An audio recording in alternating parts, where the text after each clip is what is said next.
Bonjour et bienvenue dans ce premier module de la formation Changer sa vision de la vente, vendre sans se vendre. Dans cette vidéo, nous allons déconstruire ensemble les idées reçues autour de la vente. Parce que si aujourd'hui, tu as du mal à vendre, ce n'est pas forcément à cause de ton produit ou de ton service, mais souvent à cause de ta vision de la vente. Et c'est justement ce qu'on va transformer. Pourquoi la vente fait peur? Pour beaucoup de personnes, vendre est synonyme de pression, de manipulation ou encore de forcing. On imagine le vendeur insistant qui ne lâche jamais, ou la personne qui utilise des techniques psychologiques pour nous pousser à dire « Ah oui », l'image du vendeur qui met le pied dans la porte pour qu'on ne la ferme pas sur lui. Tout cela, résultat, on a peur de vendre, on culpabilise et parfois même on évite complètement l'acte de vente. Mais la vérité, c'est que cette vision est fausse. Vendre, ce n'est pas manipuler. Vendre, c'est avant tout créer une connexion humaine.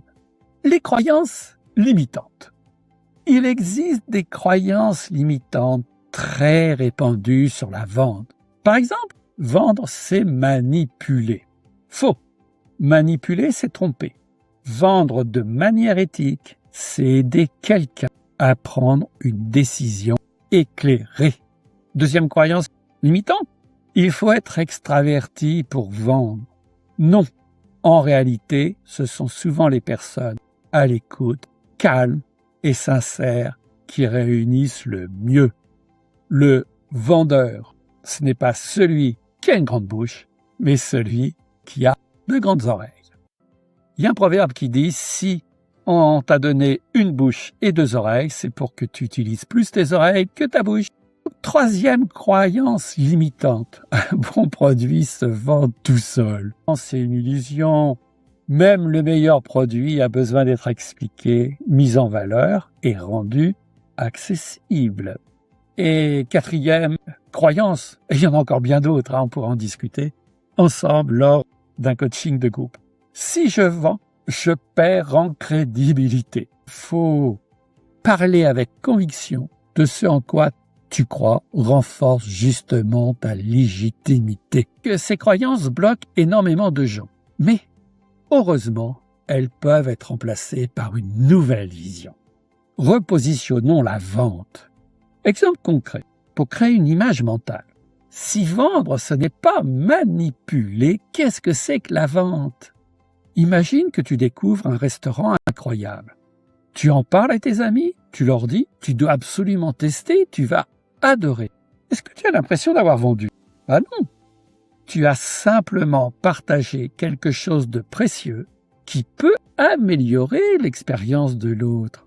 C'est exactement ça la vente éthique.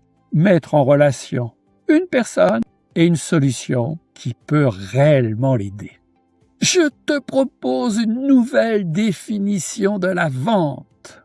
La vente, c'est l'art d'écouter, de comprendre et de proposer une solution alignée aux besoins réels de l'autre. Avec cette approche, tu ne penses plus comment convaincre cette personne. Tu penses comment puis-je l'aider à prendre la meilleure décision pour elle. Et ça change tout. Je vais te proposer un exercice pratique maintenant. Donc, pour bien intégrer cette nouvelle vision, je te propose un petit exercice. Tu prends quelques instants et tu notes 3 situations récentes où tu as recommandé quelque chose à un proche. Un livre, un film, une application, un restaurant, un vêtement, un magasin. Comment t'es-tu senti à ce moment-là? Rappelle-toi, quand tu recommandes tel restaurant à tel ami. Est-ce que tu avais l'impression de vendre? Et quelle était ton intention réelle? Tu verras que dans la plupart des cas, ton intention était simplement de partager quelque chose d'utile ou de positif. Et c'est exactement cela, vendre sans vendre. Pour résumer ce premier module, la peur de vendre vient surtout de stéréotypes et de croyances limitantes, d'expériences parfois que nous avons mal vécues. La vente authentique, celle que nous allons voir ensemble, celle que je pratique maintenant depuis un certain nombre d'années. La vente authentique n'est pas manipulation, mais mise en relation. Quand tu pars d'une intention sincère d'aider, vendre devient naturel, fluide et même agréable. Donc, dans le prochain module, on va aller encore plus loin en explorant la psychologie derrière l'acte d'achat. Tu verras comment comprendre les vraies motivations de ton client, ce qui va changer complètement ta manière de présenter ton offre. On se retrouve tout de suite dans la suite de l'information. À très bientôt.